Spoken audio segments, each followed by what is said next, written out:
10 years of me feeling lost and broken and unhappy and trapped. I know what that feels like. And now I know what Islam feels like.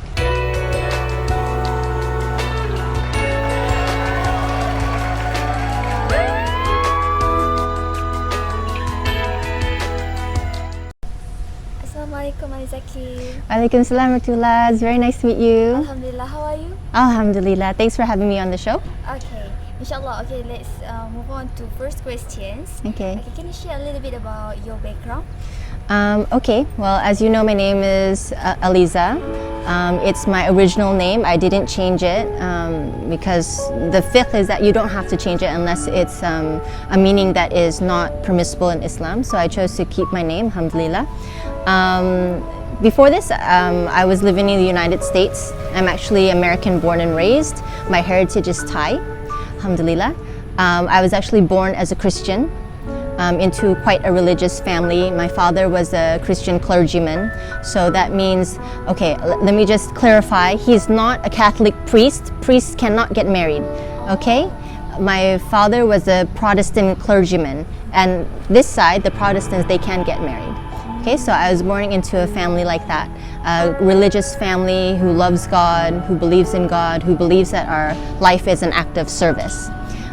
So I grew up in that way. However, I was also in the line of entertainment. So the whole acting, modeling, hosting, I did all of that before becoming a Muslim. And I think it was, a lot of it was because of the work that I was doing that I found myself being very interested in Islam. Okay, so I reverted in 2013, about 5 years ago, and I do feel that it was very much because of the career that I had at that time that kind of led me to looking into Islam and becoming more interested. But it didn't start off that way. I wasn't looking for Islam at all. I do feel like Islam came and found me. I was at a point in my life where the modeling and the acting and the hosting was going quite well, and I feel like I was someone who was in demand enough that, you know, producers and casting agents would just call me up, hey, I just want you to know that I have a role for you and you should just come and read for it. So it was no longer that I had to go audition. I was just someone that they could just call on. So that is a marker of certain level of success. But even though I was having that certain level of success, I was feeling very empty inside. And usually as I was growing up, I looked to religion to do that. So as a good Christian girl, I was looking to God. I was looking to go to the church and, you know, devoting myself in whatever small ways I can. So at that point, I was still Christian, so I wanted to go back to religion. But one thing that I found, I was living in Malaysia at that time, I found that in Malaysia, I couldn't find a home church that I was comfortable with. So, and I think that was part of the plan. Of course, it was a part of the plan of Allah. I mean, you know, I feel like He has been protecting my heart and my brain all of my life. You know, He didn't allow some of the Christian aqidah to really settle in me so that I had enough questions. And when I was looking to return and ground myself more fully in Christianity, He didn't allow for me to actually find a place until I decided that upon myself that, you know, let me do my own research. And the way that I did the research was not through Christian scholars, actually. I was looking for Allah, for God, to reveal His message to me in a very personal way. I didn't want other people's opinions. I didn't want other people's bias. Because when you read a book by a scholar of a certain religion, then they will, not even if they mean it, they naturally in their writing, they will try to impose their thoughts on you. So I looked for historians. I looked for historians who were storytellers. So I felt that they would be neutral. So when I read the history books on Christianity and the books on comparative religions and other books, I found myself at a place where Christianity and the evidences that they showed to me, it was not enough for me to anchor myself and for me to really have that peace in my heart.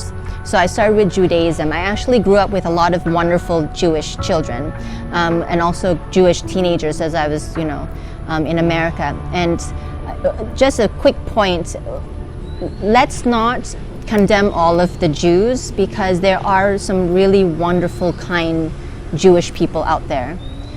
So I looked into Judaism, and because I had many Jewish friends and I had been to their rituals and I had been to their synagogues before, I kind of knew deep down that perhaps that wasn't for me. So at that time I had one practicing Muslim friend. All of my Muslim friends, aside from this one person, were not practicing. So I never felt like I should look into Islam at all, because I didn't see it in my friends. But at that time I had one Muslim friend who prayed. That's all they did, they just prayed. It doesn't mean that, you know, they were doing everything else, but alhamdulillah, they were praying, which, as a religious Christian girl with a clergyman father, seeing someone pray regularly 5 times a day made me think about myself. You know, I can forget to pray to God for 2 months, not pray at all for 2 months, and nothing happens to me. That's perfectly fine. It's not something encouraged, but it's not something sinful. So I thought, wow, this person has a 5 times a day connection to God. That's very beautiful. Maybe I should start praying to God in the way that I know, 5 times a day. And from there, this friend asked me to go visit an Islamic center where they were also going. And I thought, okay, I can go. You know, why not? They had informed me that the roots of Christianity and Judaism and Islam were very similar. So I said, okay, since I'm on this journey to find what is the truth, how should I worship God in the correct way? Because again, I was in a very empty, very dark spot in my life where I felt like only God could give me a little bit of, happiness and light. So if I'm going to find the truth, I should look in as many places as I can. So I started to go to this class, and I noticed that many of the lessons that were being conveyed, and you know, even the prophets that were being spoken of, these stories, I know all of them, because the stories of the prophets, mostly they're all the same as from the Christian tradition. So, but what intrigued me was, why did the Muslims have more detail? Like, if we were even talking about Adam alayhi salam, the Christians have very limited detail about him. But the Muslims have this beautiful detail about how the ruh was blown, and when it's traveling to the eyes, what happened? When it's traveled to the nose, what happened? When it traveled through the body, what happened next? It's the beautiful details that it's like, oh, this is a little bit different. And plus, it was the adab of that scholar. That scholar's personality and adab was what interested me and attracted me even before Islam. So truly, when people say that one of the best ways of doing da'wah is to be a good Muslim, it's true, because I felt it with this teacher. Okay? I remember after I took the Shahada, there was a physical sensation. There was not just only a spiritual or a heartfelt relief, but I actually felt tingling from the top of my head to the bottom of my toes that just waved over me. And I found out that many of the reverts have this same sensation, that as though really the sins and all are being wiped away. So that was a very beautiful experience.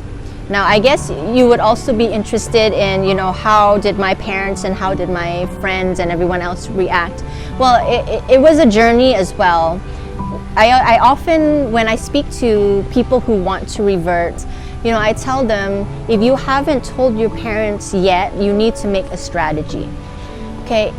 It's not, I feel, it is not kind and considerate to your parents to just tell them cold turkey, I'm a Muslim now, because not only they'll be shocked, and it's not always they're scared of Islam thing. No, it's just a big change, you know, and it's even more when it's a change of faith, because it's a belief system, and everyone, including I, had to realize that this is something that you have to be very caring and careful with your parents' heart.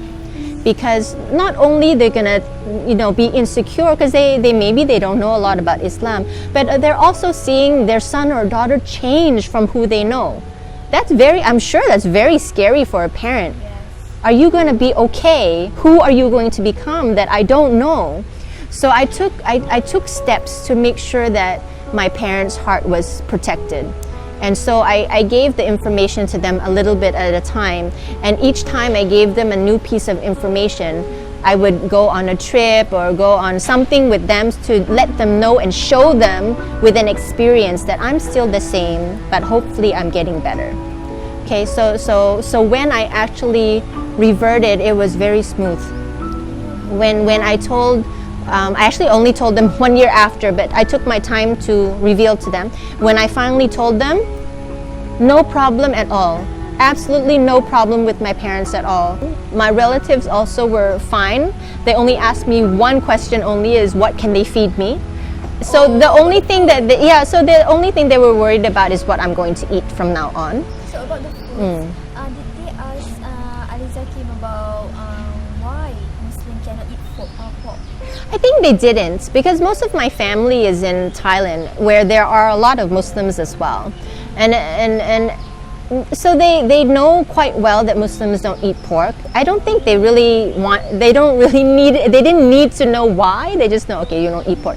But when I explained to them, actually, I can't eat chicken or beef or anything else that has been slaughtered in the right way, then they were a little bit like, okay, seafood. So I told them, yes, seafood, any seafood, just feed me fish, it's fine. So yeah, it was very smooth, especially on my mother's family side. I remember we went to visit my mother's family, and in Thailand you go to the market very early, 5 a.m. like that. And they came back and it's like, okay, we found halal chicken for you. Okay, we told these people don't put in the pork oil all, okay?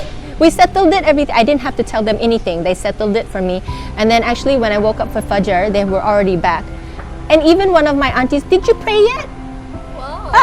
You didn't pray yet? You go on the balcony, it's very nice, the wind is very nice. I was like, okay, yeah. So she's actually the one that was like, did ask me about the prayers, so alhamdulillah. So alhamdulillah, I didn't have any issues from my family or my friends, not even my model friends. I remember my favorite French model friend, hi Rumi, if you're watching, hi Rumi, her name's Natasha. She was my roommate for some time. You know, she was one of the very first, oh Aliza, I love how you do your scarf, it's so cute on you, it suits you so well. So from the other girl. Yeah, so I mean, very supportive. So, but as we know, every revert, or even I would say every born Muslim who comes back to the religion, they will be tested very heavily. But alhamdulillah, my test was not from my family. My test was from something else. And I usually don't talk about it. It was very heavy, but I decided to keep it between me, the situation, and Allah. Because Allah, alhamdulillah, has already taken me out of it. Alhamdulillah, it was very painful. But alhamdulillah, I do believe very strongly that if you give it to Allah, Allah will be the one to solve it in the best way. 10 years of me feeling lost and broken and unhappy and trapped. I know what that feels like. And now I know what Islam feels like. And the freedom and the clarity and the support that Islam gives, and especially the big family in faith that you automatically get as a Muslim. Your brothers and your sisters and the aunties and the uncles who are just want to help just for the sake of Allah and give you support. So I would never, ever, ever, ever, ever want Allah to allow me to go back to that. I don't ever want to feel like that ever again. So when I remember that, and I remember it every day because I'm so scared that I'm going to be on the wrong path and I'm going to feel lost and scared again. I don't ever want to feel that. So I work, I mean, I'm just like any human being. I don't have more, like, I don't have superhuman iman, you know, I don't have superhuman like willpower to like do everything that I learn. But I do what little I can continuously, because we know that Allah loves even the small things that you do with istiqamah, with continuity. So whatever little thing I do, I try to do it every day. And after, inshallah, it becomes nature to me, natural to me, natural. So after it becomes natural to me, then I add on maybe 1 or 2 things. And I wait for that to become natural, then I add on another thing. For not yet Muslims, the advice is actually to just become a friend of a Muslim. Sometimes not everyone can read about Islam and understand. You know, not everyone can listen to a Zakir Naik debate and understand. Not everyone can even listen to Yusuf Estes, who's so nice and cuddly and understand Islam, you know. But if you can become a friend of a Muslim, a practicing Muslim, you will see Islam in them. That's what I would say to them. That would be the easiest way, and that is almost the same advice I would give to a Muslim who wants to start doing da'wah. Just become a friend of a not yet Muslim first. Show that beautiful adab to that not yet Muslim, so that, you know, the not yet Muslim will feel comfortable. And I hope that for our not yet Muslim friends, the other advice is ask all of your questions. Ask all of your questions, whatever question it is. Inshallah, God willing, if your Muslim friend is a practicing Muslim, they will understand that there's no question that is meant to offend at all. You're just trying to learn. Because sometimes it's us Muslims that get offended. Why are you asking this? Of course they're asking. They don't know. Now it's up to us to explain. So for the not yet Muslim friends, I would say just become friends with the Muslim first. That's the first step.